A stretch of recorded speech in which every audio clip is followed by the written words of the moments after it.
Hello everyone, today we talk about the early church and its relation with Gnosticism within this broader frame of the Hellenization of Christianity, and more specifically of the relation of the early Christian community of Rome specifically and Marcionism in the 2nd century AD, which is very important considering the possibility of Gnosticism to actually take over the Christian church at the same Marcionism represented in a context that is even more fascinating, considering that the proper split between Christianity and Judaism at a community level happens exactly in these years in a definitive sense, and also for the consequences that, as the Christian community of Rome specifically had in averting the being overwhelmed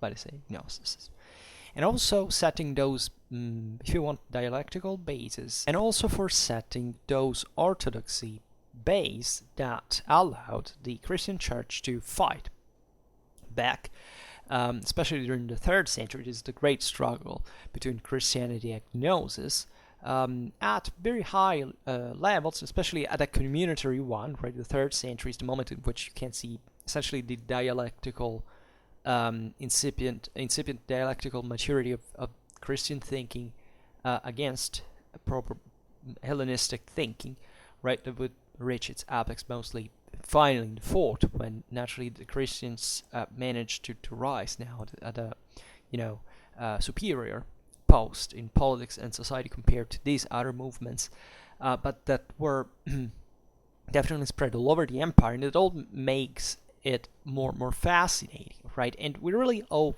much in this sense to the Christian community of Rome as a bulwark against Gnosticism.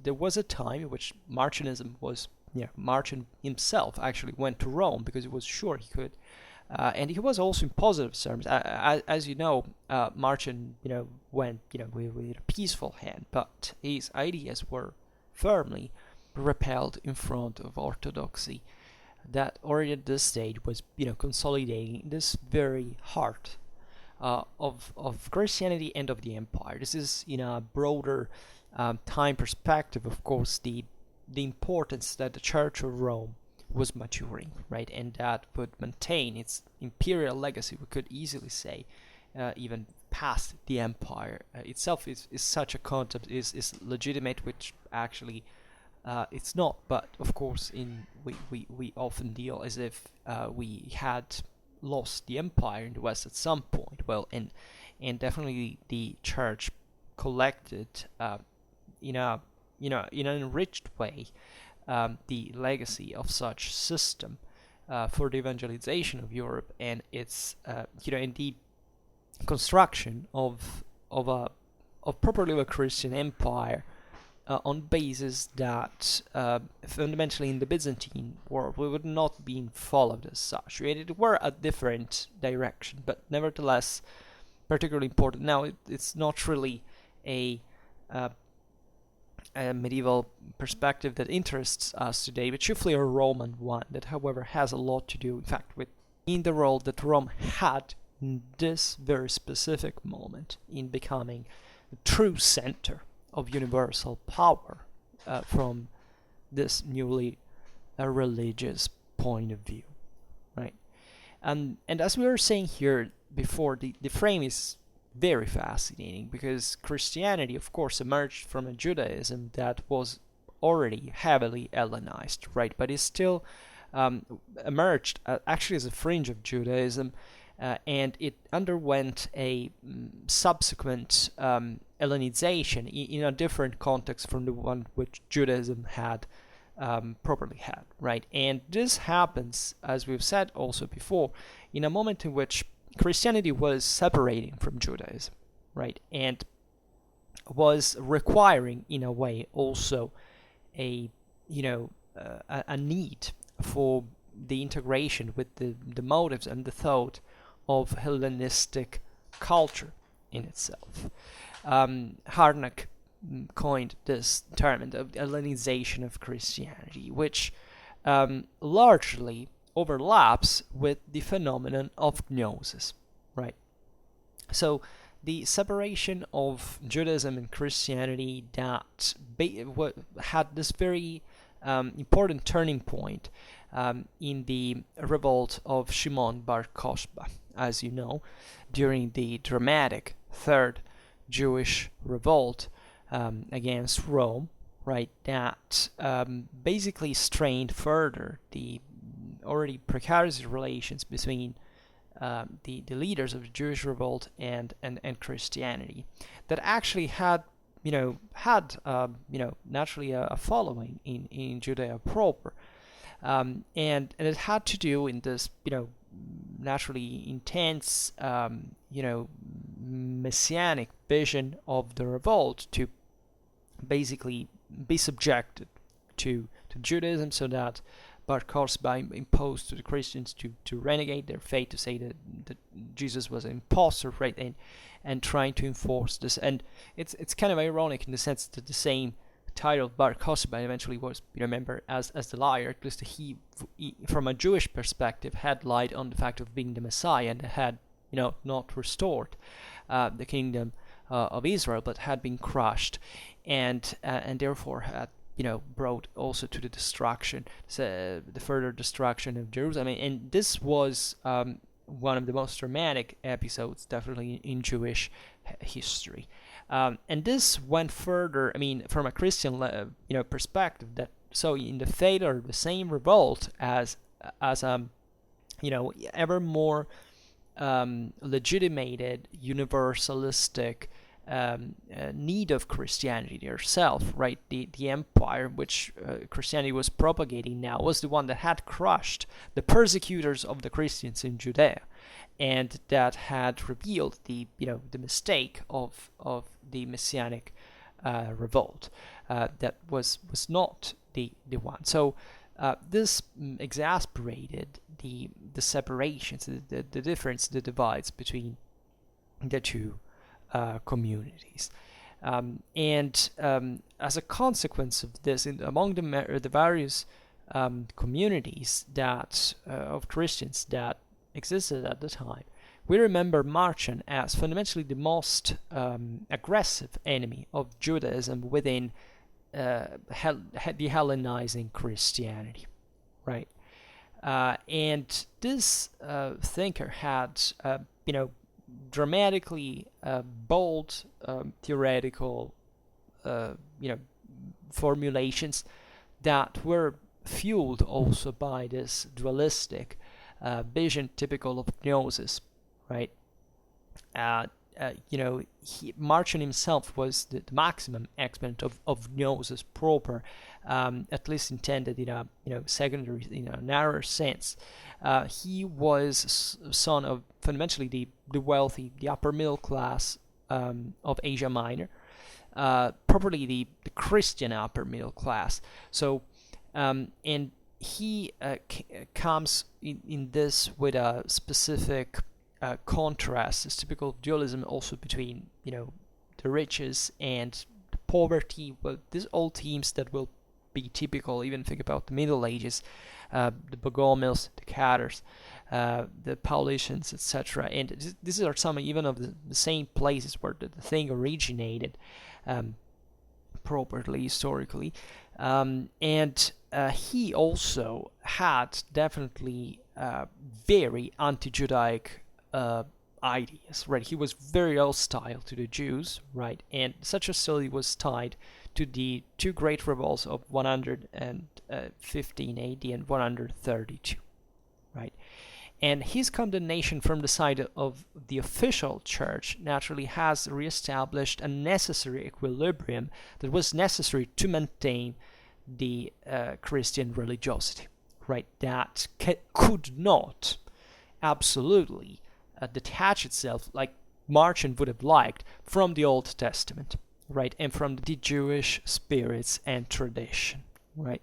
And at the same time, we have to emphasize that Marcion's preaching had an enormous spread all over the empire, right, and especially from a political point of view, it had imposing consequences, because the Marcionitic preaching, if from one hand and in practice detached and literally ripped off the Christian doctrine from its deeper origins, right, of Judaism, however, presented itself as particularly attractive for the Enten, that were essentially the Christians, right, of Judea, or those that had been, rendered hostile, in a way or another, to the Jewish revolts, and that made them grow even more hostile to Judaism, right? Think about, for example, in terms of this hostility, that in Cyprus, after the fanatic clashes of the revolts of 115 and 17, these communities didn't want to host any Jew anymore. So these are very bitter feelings and radical discriminations in many ways, and that bore with themselves the refusal of Judaism proper, as we'll see better now in the Gnostic sense, in the dualistic sense, as if essentially the God of the Old Testament was an evil God, and the one of the New Testament another one that had come to defeat, to surpass it, to crush it. Right. So this is also, in a nutshell, what Marcion really stressed. And the Marcionitic churches spread, besides in Italy and in Rome, that was the same seat of Marcion, right? Especially, in fact, in those lands that had been touched by the Jewish revolt of 1115-17. So we're talking about Cyprus, Egypt, Syria, right?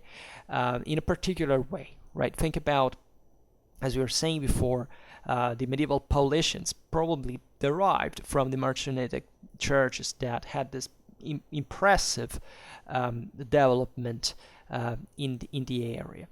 And finally, there is another consideration that can, shed a bit more light on the on the meaning of the Marcionitic movement.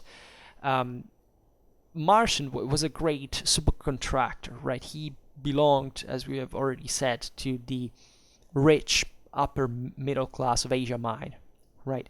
And however, in his religious ideal, he actually profiled himself at a social level, fundamentally as a communal charity, right? Even kind of a communist way of thinking. He, was similar in this sense to other Gnostic movements, albeit such as the Carpocratians, for example. But the Marcionites also had a more complex conception, probably helped even to boost the Gnostic push within itself. And this meant basically that the abandonment of the Jewish Torah and the tendency of the Gnosis to the Hellenic idealism would have pushed the Christianity of imperial times towards a radical devaluation of the economical content of the enterprise of business, entrepreneurial mentality, we could say. It was a criticism against it. And so this communism of charity was, in a probably communal sense, characteristic of the ancient Christianity, right? Think about the panta koina, right? Everything common in the Acts of the Apostles. But Marcionism was actually a more radical formulation, right? And this had profiles. You see, Christianity it doesn't really stress communism. It basically says that there should be a community, right? There should be a communal shared value on the basis of which the poor can benefit, while someone has to provide that wealth in a way, right? It's not a parasitic form or of a flattening discipline of how you should produce wealth, things like this. But these communistic ideals were actually the dominant motive in the most properly Hellenistic forms of Christianity that existed at this time, and therefore of the most radical gnosis. And as we were saying before, it's very interesting that these ideas actually stemmed, in fact, from areas that we have seen before were economically developed. I mean, the Near East, in this sense, is one of the most advanced areas in the world at the time, and the same Marcionitic community was born out of this guy who was pretty damn rich, right? And so Marcion communities that had, in this sense, made a lot of money, right? He had become important in this way, but that eventually he abandoned the entrepreneurial spirit at some point, are a sort of demonstration of the unilateral way in which the radical opponents of the Jewish Torah interpreted the if you want, the economy of this epoch, right? The empires dominating the world, with no doubt, and we are in a sort of quite entrepreneurial phase of Roman society, right? It's a moment in which still the middle classes are investing and pursuing, especially in this great trade routes, to the development of further volumes of traffic, and it's even a capitalistic phase of the Roman Empire. It's a big word, but it still gives the idea.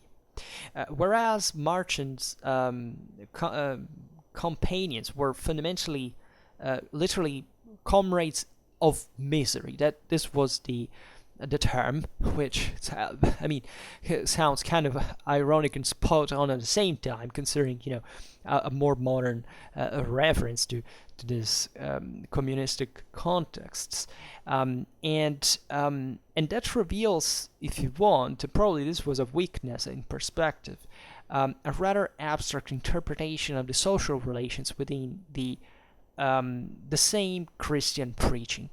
Right, and the same can be said more or less for the other Gnostic doctrines. Right, Christianity at this time was doing actually a lot to be properly accepted at many levels of society, and this view was somewhat dysfunctional. I mean, the Marcionitic one to the the possibility of getting Christianity integrated. Right, radical.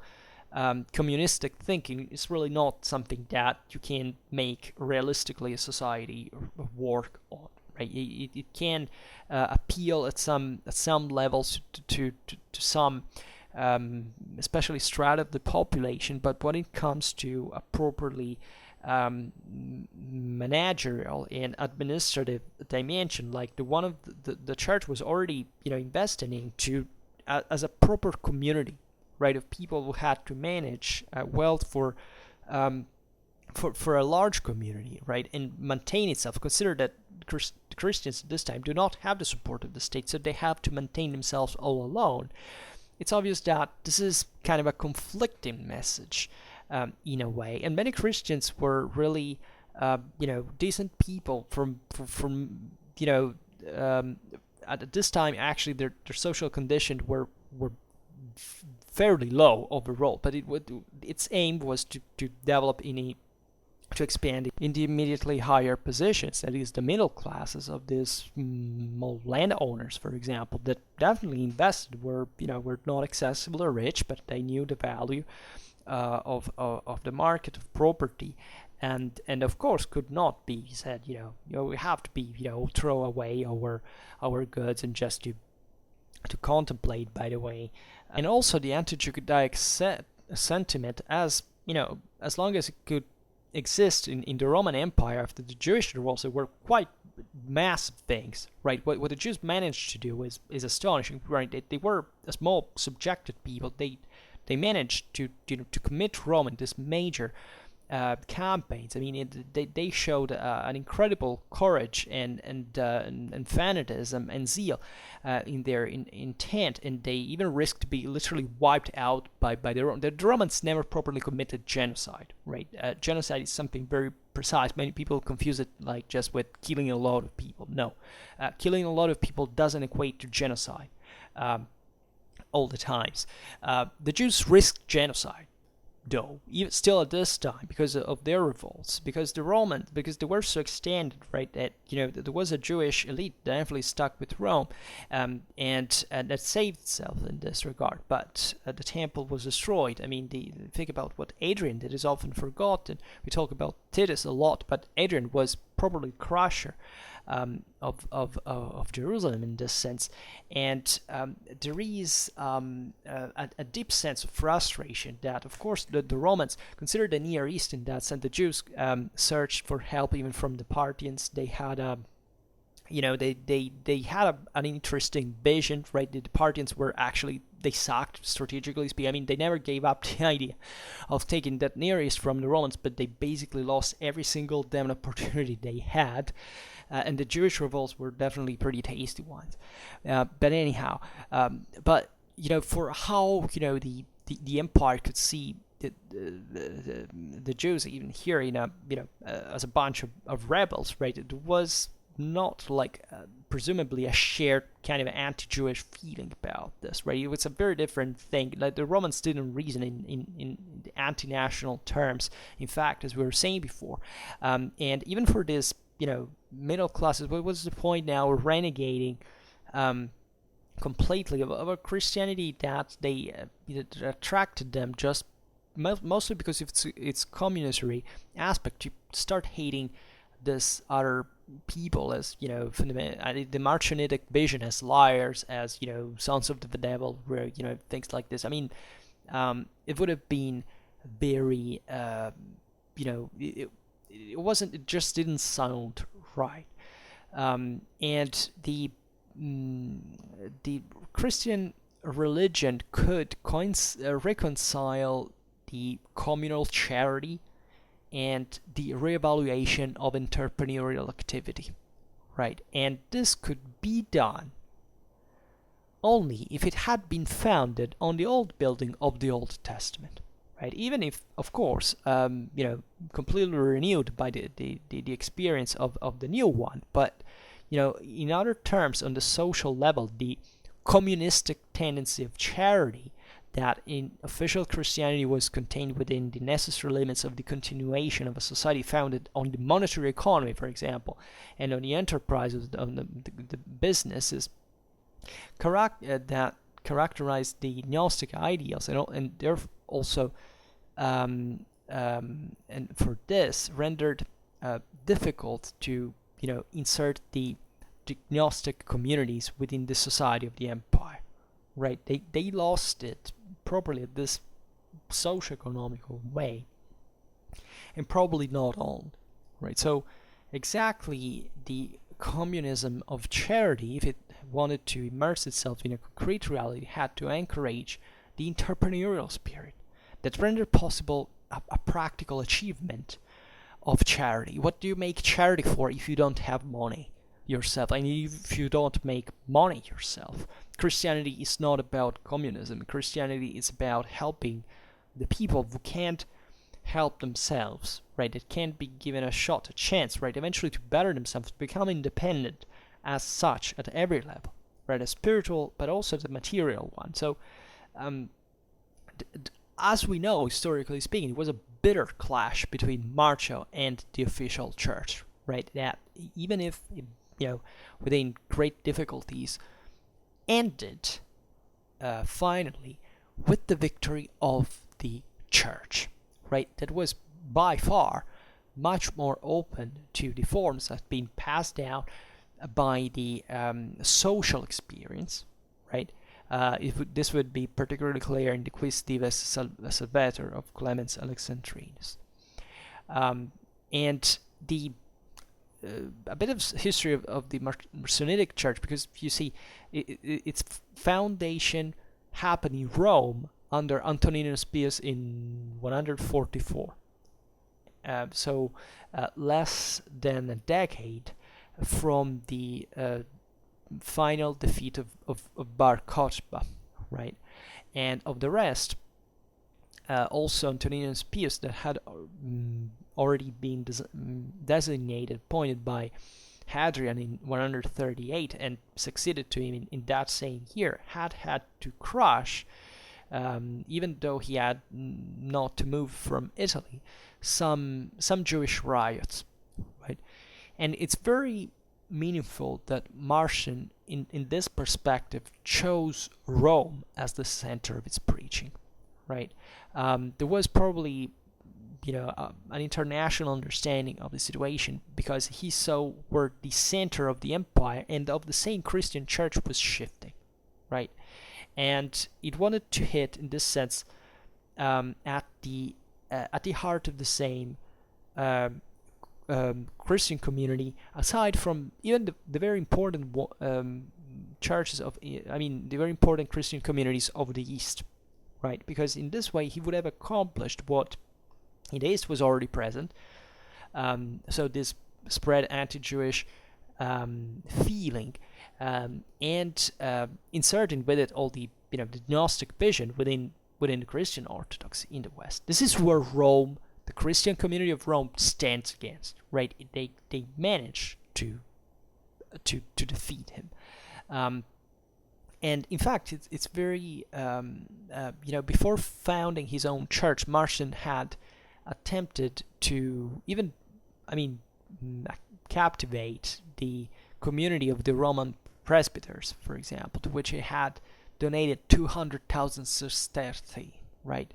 The equivalent to the annual salary of about 170 legionnaires. So think about how much money this person actually had, right? And that's where you get really the contrast between kind of partially the hypocrisy of of definitely a charity, but where did this money come from in the first place? So you can understand the great power that the Marcionites had at this point, and even the means of persuasion and corruption that they could have used with in the Christian community of Rome, right?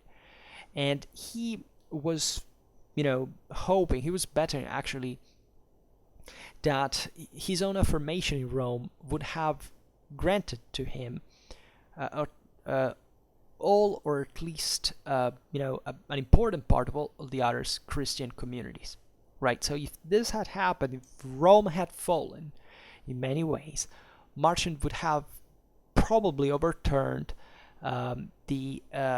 Christianity as we know it. We would have basically a Gnostic creed dominating in the West for thousands of years, and this is meaningful because it could happen. The Roman community at this time was the Christian Roman community was important already, but it was fundamentally minority, if anything, already from a numerical point of view.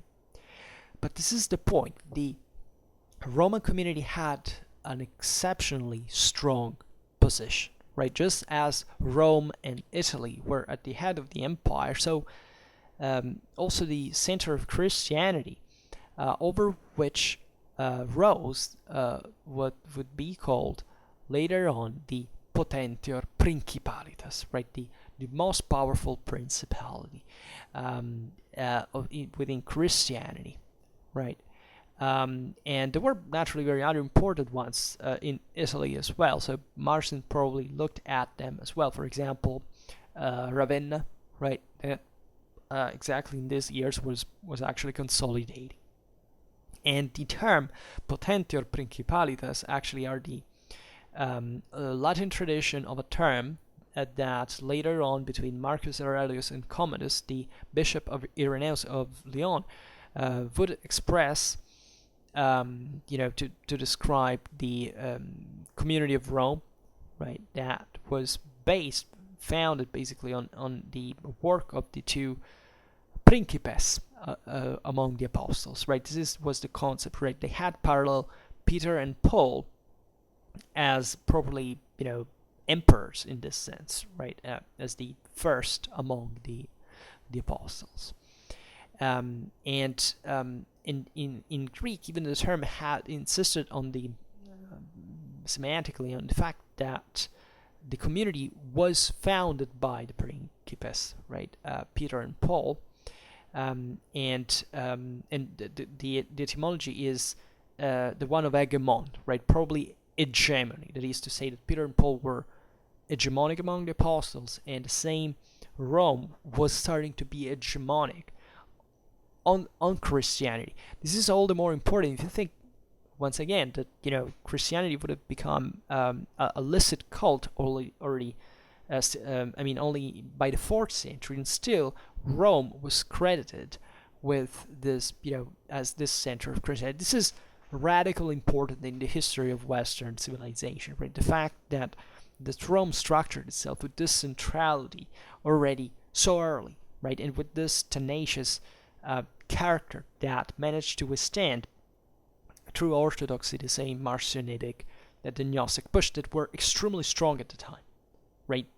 The Roman Empire was growing exactly in this era. Think about Hadrian, think about Marcus Aurelius as kind of an Hellenistic empire in many ways. So the Gnosis was all over, right? And it was dominating some of the most developed, intellectually developed levels of the empire. So the Christians didn't accept this, didn't accept the dualistic heresy to be introduced, to be prevalent, and they remained faithful to their principles on a bigger scale, right? This can be, we could speculate on what actually motivated such resistance, but it's obvious that it's not just a great faith in orthodoxy, but also a conscious and aware vision of what the role of the same church should be already here within the empire. This is often overlooked, like the persecution of Christianity here is being stressed even by the same Christian authors later on in a geographical sense to say how bad the Christians were treated before, but already from here we can see what the Christians saw the empire like as properly what the authority should be, but not in the sense, in a vindicative sense, right? They didn't accept the fact that the Old Testamentary basis had to be eliminated. They didn't accept that Judaism had to be hated, and that Christianity had to refuse its older roots, right? This was inconceivable, right? Inconceivable, right? For them, not for the Gnostics, that went pretty close to achieve their goals. Also, for example, the Potentior Principalitas, this is a beautiful term, actually. It expresses even something more in this sense, that is properly Roman, right? It expressed the awareness of the superiority of a properly Roman tradition. Refer to the city herself. That was founded naturally over the community, thanks to the work of the apostles / principes, Peter and Paul, and enlightened by the enormous importance of Rome as mistress of the empire, right? And when the presbyter of Rome, at the head of his, with his bishop Pius, Saint Pius at his head, Pope Pius, and observe here the coincidence of the title Pius that had been given to the emperor, right, since from his presentation to the Senate in the first, in the early 138 AD, right, Antonius Pius. So here the parallelism is striking, right? That there is a realization that the same empire, right, even in its, not in its pagan institutions, obviously, but in its authority, right, in its public role, right? And this is a Jewish legacy. You see, the Jews were particularly, usually, of course, we're talking about the Jewish wars, that's a different thing, but, the Jewish communities of the empire had always been very respectful of the authority, right?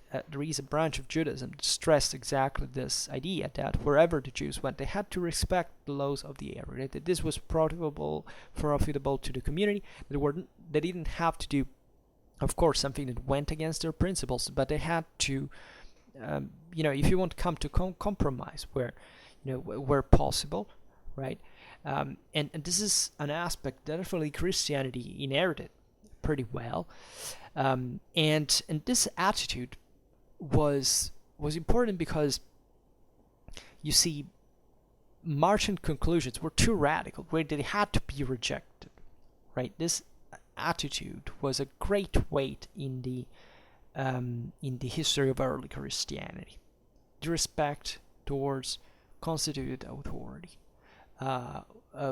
And later on, under the Roman bishop Anicetus, that was Pius' successor, Hegesippus, that was a Judeo-Christian, came to Rome, and he wrote a list of the diadochi, right? So the successions, the episcopal successions of Rome, right? And his strong personality, we can't consider him as the founder of the ecclesiastical historiography, by the way, has sanctioned the balancement between Old and New Testament, right? That within the same Christian tradition recalled definitely the same apostolic tradition of Peter and Paul in Rome.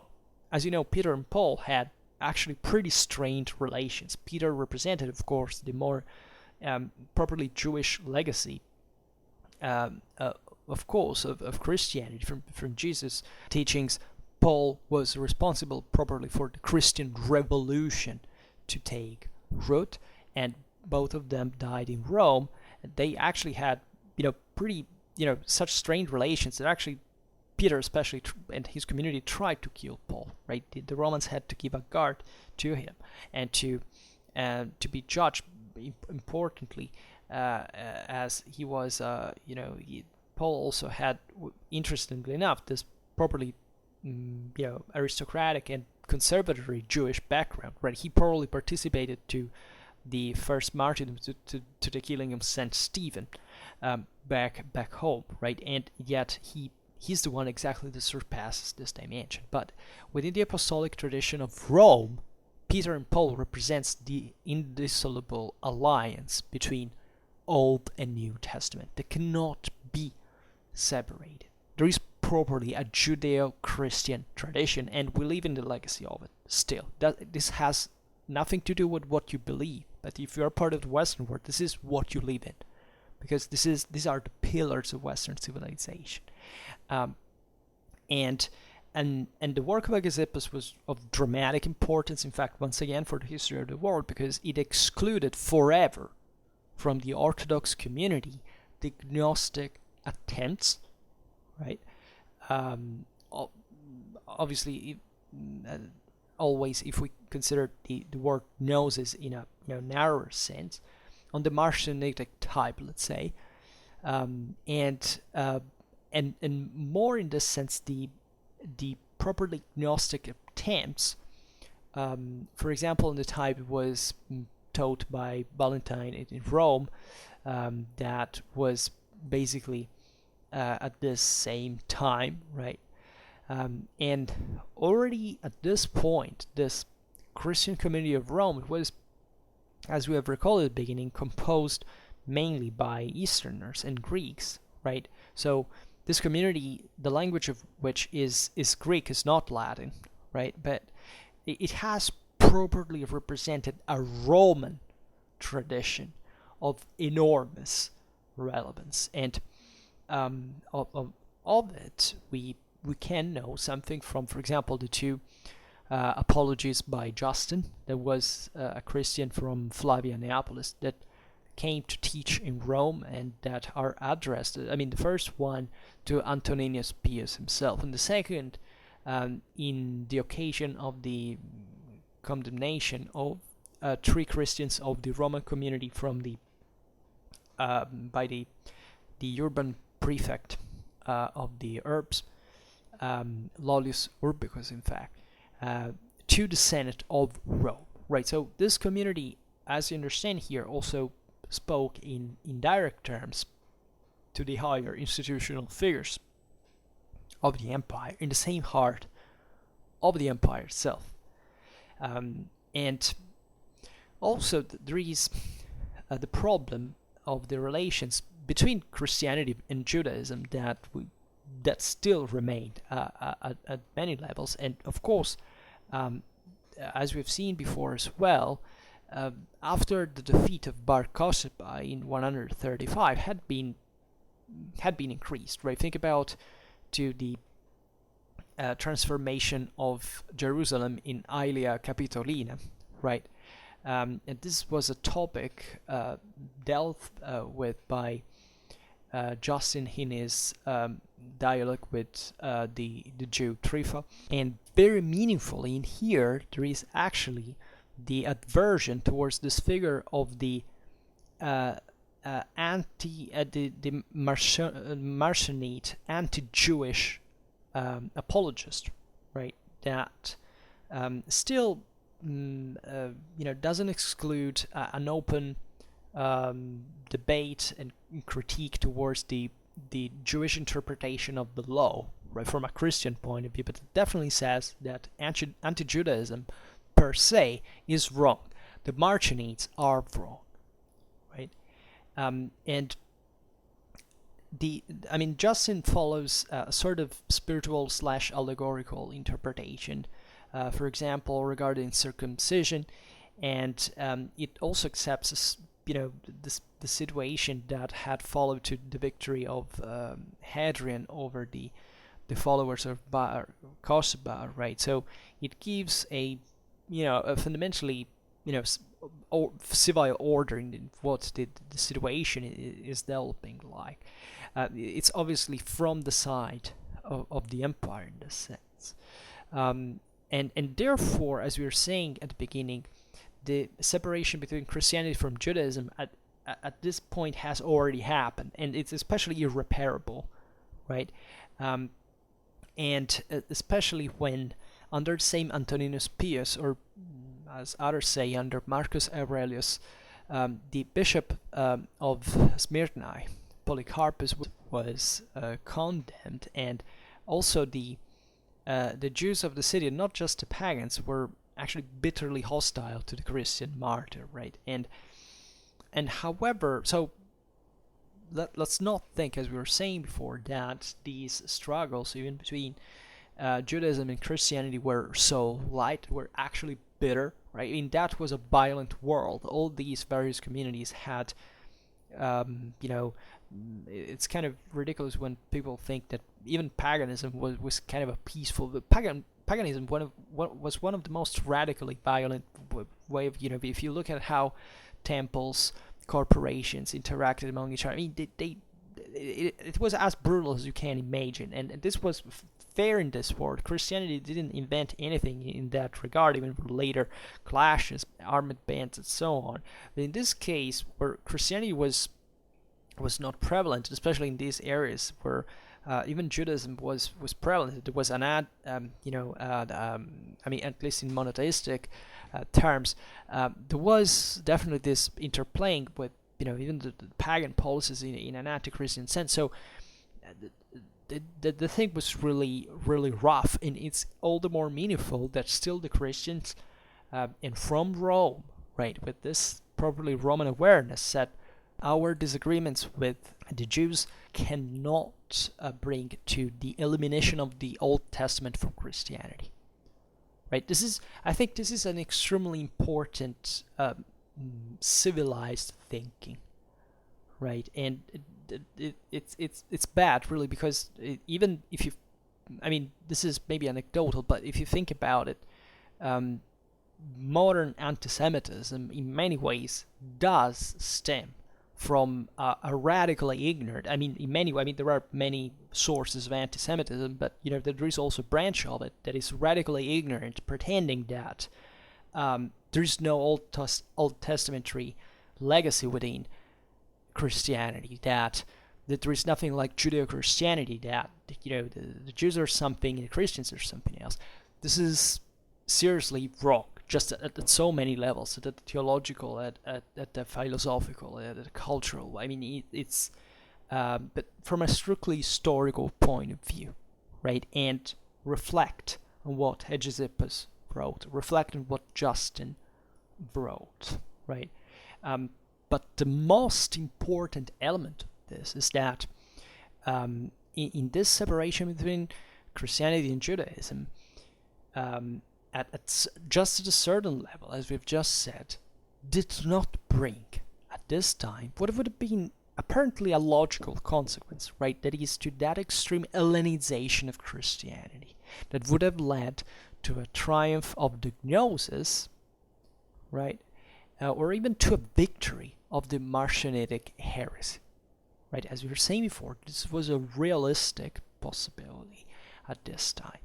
And so the fact that this didn't happen reveals the maturity that was reached by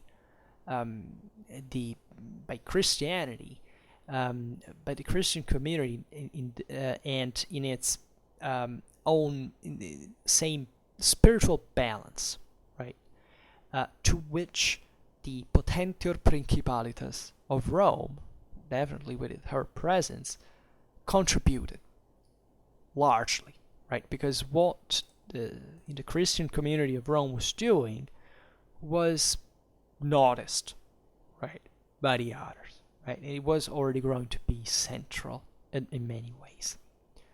So, as we know, as we remember, the Gnosis actually characterizes the 2nd century AD, yes, but it also had this, greater force, at least, maybe not a great force, but this following during the 3rd century and in the late Empire, right? And there are all these various currents, actually, that, that poured, sometimes even very far from the same empire, right?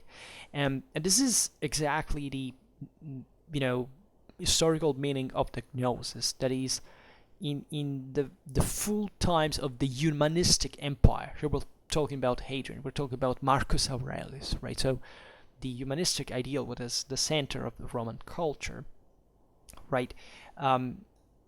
There is, and this is even more meaningful, because it shows that there is a criterion here of ethical and cultural quality, that is the dramatic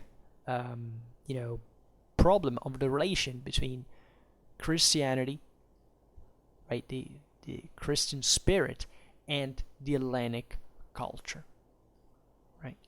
And this is where the problem of Gnosis really lays in, because for the Hellenic thinking, for the Hellenic mental norm, matter, that is evil per excellence, cannot be united with spirit, right? It's detached a priori from it, right? And it's a detachment that basically prevents any kind of meeting in the between, right?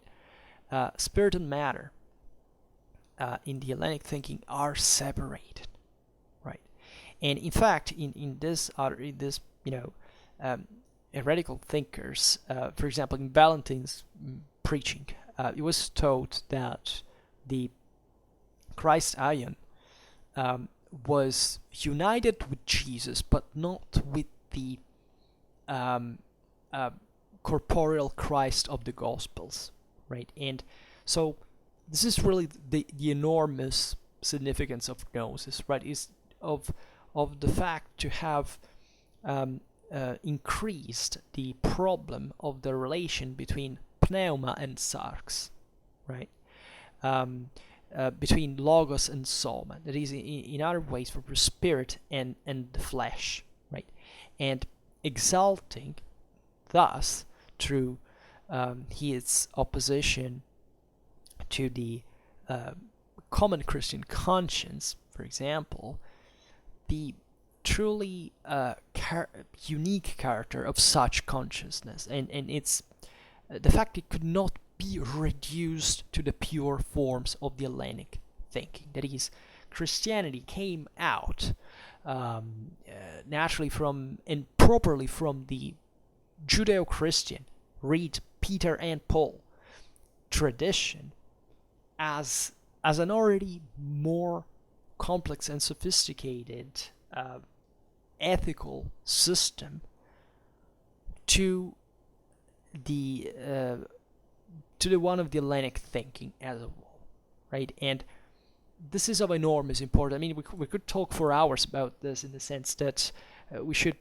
see a bit better the actual philosophical or religious roots and implications of this all, right? But this is important because Hellenism was dominating the empire. That is, the empire, even and other people were reasoning fundamentally in patterns that could be integrated within the Hellenic thinking in some way.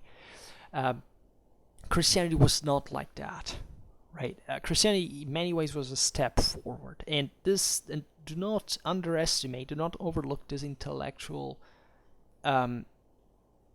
criteria, because there would be even here huge implications, because within the same Christian tradition, things are not so unique. I mean, if you read St. John's Gospel, you see there something that grows dramatically close to certain ideas, and kind of, and even other influences of, dualistic character, right?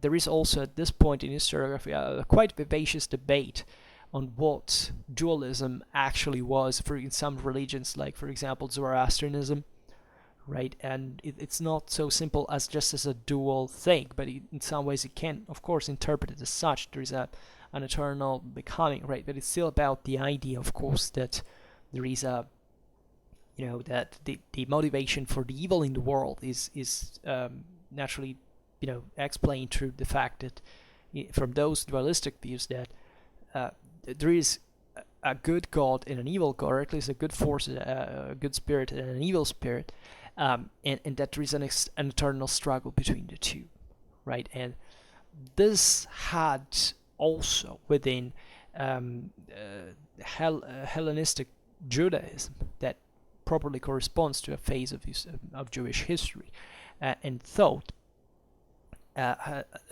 dramatic impact on the genesis of Christianity in itself, right? So this is even the more meaningful because probably the way Christianity managed to detach itself from these ideas was that it had an important Jewish legacy within it, and we cannot understand Christianity in different ways, right? And at that point, it would have been otherwise really become a dualistic heresy, and that's why the Marcionists had such an enormous power and following, right? And why Christianity, as we know it, risked to get wiped out from Gnosis in this regard.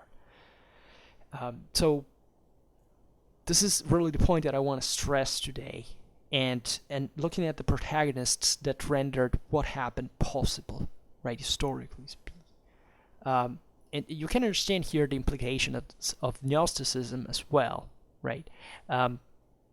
They, as the Gnostics, basically do not intend how the bodily man, the corporeal man, can be God, right? This is what all the Christian dogma is about, right? They, in a way, foretold, even if kind of in a distant sense, the positions of the modalistic monarchianism. What it is basically, it was this theological movement that flourished within certain parts of Christianity between the 2nd and 3rd century, and at the base of it was the idea that of the unity of the concept of God, that as a consequence implied the denial of the Trinity and of the divine nature of Christ, right? So the monarchian term was used for the first time by Tertullian because it was basically a nickname for the Patripassians, to remember also before. And it was actually used rarely in those previous centuries instead. And the modalism in this sense means that even the persons of the Trinity are just are fundamentally just a mode, a manifestation of the greater one. And this naturally was close to Gnosticism in many ways, as you understand.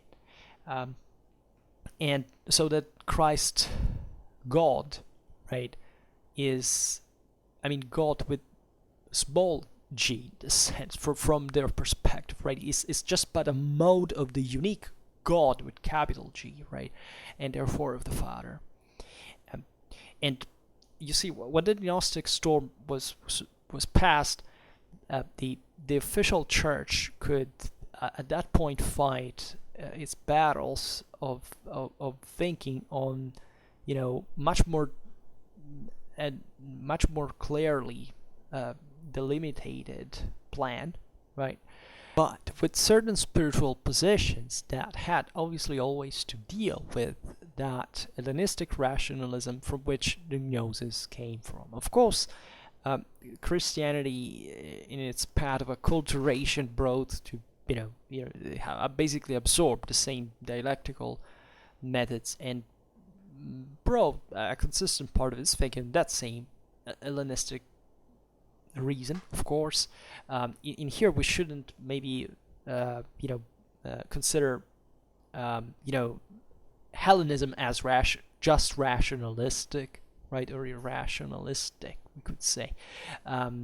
Hellenism is a universe on its own, and naturally there were many different views and positions, but Gnosticism had, that's why I think we would need to expand into the history of the religions, a more specific religious character than we often imagine, right? Because when we say rationalism, we think at secularism or even atheism. This has literally nothing to do with this whatsoever, right?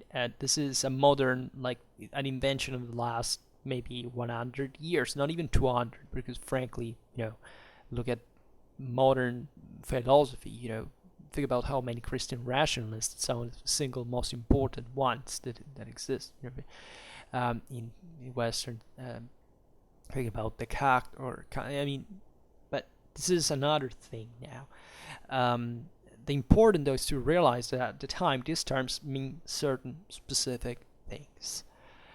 And in fact, maybe in order to understand better what Marcionism was about, and after all, right, is a sort of fusion between the Iranian dualism, right? This idea that there is a pure spirit and this dualistic view of a pure spirit, pure light, and then pure matter, pure darkness that fight against each other, and Hellenic rationality, and all of this within the frame of a declared anti-Judaism. This is what Marcionism was really about, and in the sense that we have explained before, that according to Marcion, the New Testament was the spirit and the light, and the Old Testament was the matter and the darkness, right? And there are naturally, even in here, we don't have to, there are deep philosophical realizations in this vision, but it goes without saying that it's still, completely in Christian, leaving aside Judaism, of course, is the target of the criticism, but Christianity, cannot accept these terms in an orthodox way, right? Also because the Old Testament is all scriptures, right? And you can't, and for a good reason. And Judaism naturally thinks otherwise in terms of what the Messiah is, and that is the same thing that Bar Kosebah was thinking in that regard. And think about all the prophecies, the prophecy of Daniel. That is what naturally the Christians want to see in the Old Testament anyway. Of course, the Jews do not do, because they are a different religion. But that the Marcionism wanted basically to erase, right, for Christianity, and this and there are deeper implications of this philosophy. Understand why we can't do this, right? This has to do with Gnosticism in a properly rationalistic sense. It's the idea that you can acquire salvation through knowledge, and without this, it wouldn't be, it's impossible, of course, because you need grace, you need to redeem your sin. You can't simply, know more, right, and be saved, right? This is the delusion of a world that want to be rationalistic, and realizing that the reality is not interpretable in a rational sense, that there is a limit, that we are limited in a way that cannot make us afford to understand everything that is happening. As science is a method that is fully reconcilable with theological visions, but it has nothing to do with achieving that, let's say, from a materialistic point of view, is seen, of course, as salvation, but if it was from a merely rationalistic point of view, it's as if, just pursuing reasons, you could resolve all problems in a realistic sense. That is, one day you wake up, you say, okay, I know everything. Now I know what the universe is. Do you think there will ever be a person who actually, can dream of achieving even just in a dream world anything like this? Right. This has nothing to do with solving, this has also other implications to explain. That is, that solving the mystery of life and the universe is not about, discovering a next thing with a telescope. It's really, going past our standard biological and physical limits, right? In fact, in a dimension that is metaphysical by definition, because it goes beyond physics by same physical definition. So this has nothing to do with how you want to think about either religion, if you believe or you don't believe. That this is not the point. The point is, though, that even in a rationalistic sense, you should be aware, like a minimally intelligent human being, that nobody can know everything. And this should be enough not to fall in the ridiculous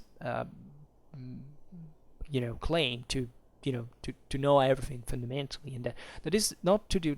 That is not to say that pursuing reason is not good. Actually, it's exactly what you have to do, and this is exactly actually what Christianity says it's positive to do. But this is also another topic that we addressed mostly with scholastic in the Middle Ages, and Christianity had a history in this regard and had an evolution also. Christianity was very influenced, after all, by dualistic ideas, by Platonism. Think about St. Augustine was a Manichaean, right? And in order to fix this, after his conversion, he still uses dialect, a philosophical system to integrate actually certain, in fact, Platonism within Christianity, and this will dominate largely for the early Middle Ages. Eventually, in High Middle Ages, Aristotelianism comes, and the Hellenistic rationality comes back on the fore, and this is actually reconcilable with Christianity itself, right? But if we detach the religious base of rationalism, as it was inspired by Iranian dualism, in there we can understand how Christianity in the Middle Ages achieved what we can achieve as separation between church and state, between faith and reason, right? There are two things that operate at two different levels that pose an ethical problem, not to see the world in a flattened way, to see that, whichever this is, we can simply use reason and we can be moral. No, there is a spiritual conscious dimension that allows us to read the world in a way that goes beyond reason.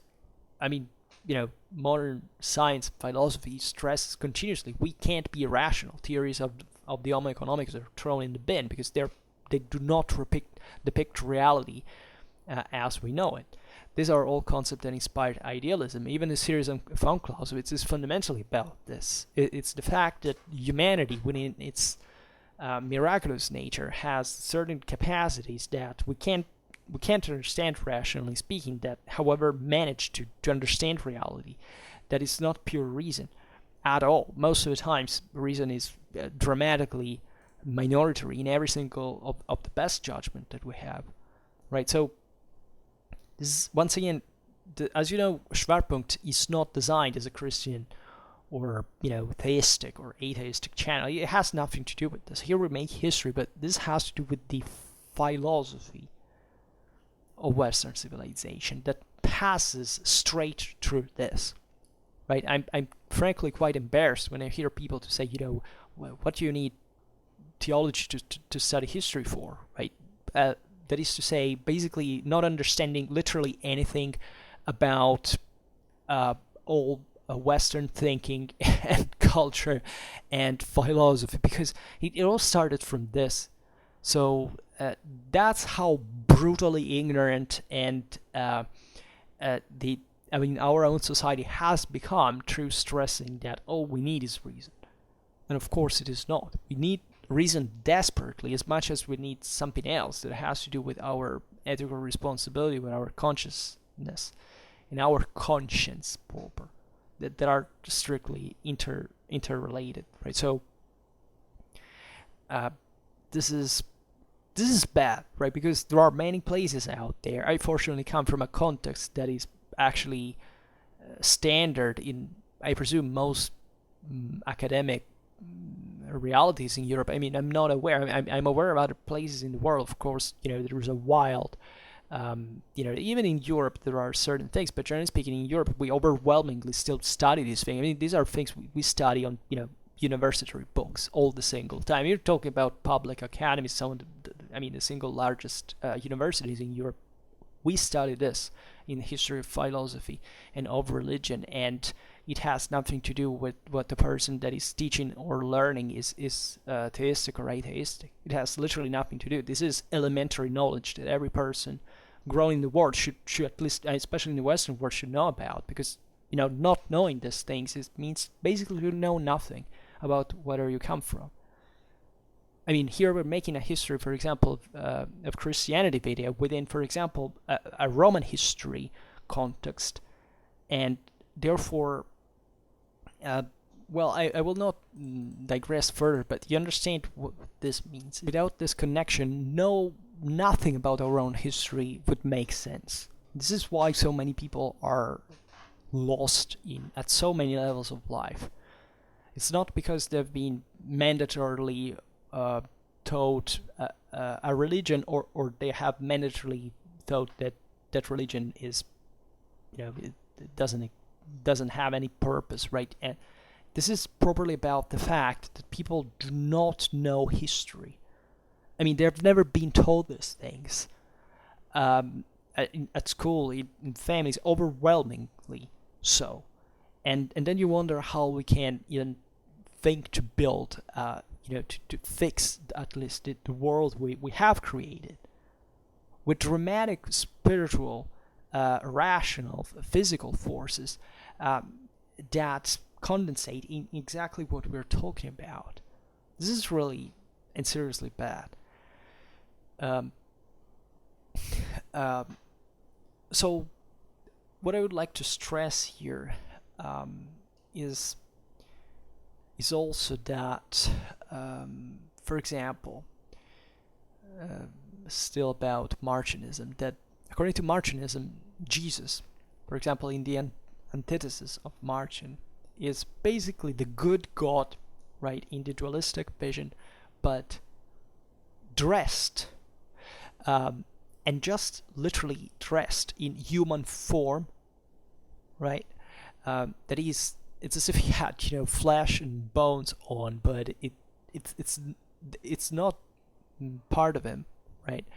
And that announces that modalistic monarchianism we were talking about before, against which in the 3rd century Tertullian, Hippolytus, and Origenes would fight. Right? We made a video on actually 3rd century Roman literature that deals also with these Christian thinkers, because they were objectively very important within the Roman intellectual landscape. So you can check that out if you're interested in. But we will talk about them more in detail on another occasion. It's also not by chance that Tertullian was author of the anti-modalistic work Adversus Praxem, right? That was also it was also the violent, actually, author of the Adversus Marcionem, that, as you understand, is against Marcion, and that was condemning both things. So both the Hellenistic rationalism and the Iranian dualist, the Marcionism, and this is how they would be, let's say, guessed in a way during the 2nd century. Some of that moments of that Christological discussion that will be ever more important and growing during the 3rd century, and that would eventually dominate philosophically, dialectically, basically all the political history of the late Roman Empire, right? And these roots are very important, because without them, probably Christianity could have not emerged, right? Probably at this point, we could have never said, even from an ex-post perspective, because Christianity would have not survived otherwise, not even in the 2nd century AD. In that case, to Gnosticism, if it hadn't acquired already this, in fact, firm spirit ethical standards, we can't say, and dialectical methods, etc. And already this idea that was a proper orthodoxy, that was a true community, a true church, right? And anyhow, this is more or less what we wanted to talk about today, and naturally we will come overwhelmingly on this topic back again, because this is one of, history of Christianity in general, but early Christianity is often overlooked, right? And this is actually in a phase in which it really risks to be wiped out. So that's why I consider it so significant, because some relatively small change in perspective could have really made a great difference. Alright, so for today I stop here, and I just hope that you enjoyed this video. If you did, please share it, otherwise leave a like or subscribe to my channel if you're interested in my upcoming contents. And for now, I thank you heartily for listening to me. I wish you a nice time, and see you next time. Bye.